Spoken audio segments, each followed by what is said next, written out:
හරි බං පැටව මෙදින්න මෙන්න. හරි බං පැටව බලාගෙන යනවා. හරි මත පැටියෙන් හරි තව. අර ජෝඩි පැටිය අර. තල්ලු කරලා දැක්කා. තල්ලු කරානේ.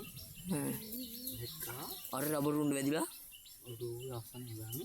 අර රබර් උණ්ඩ දෙල දින්ලා ඇති. අර තව අර මම පැටියක පොඩි. ඔව්වා පැටව අර බලකෝ දුවනවා බං උණු.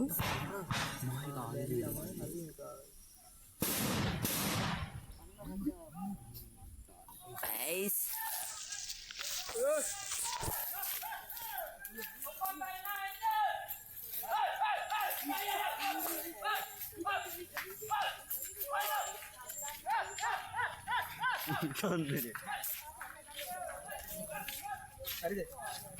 Kan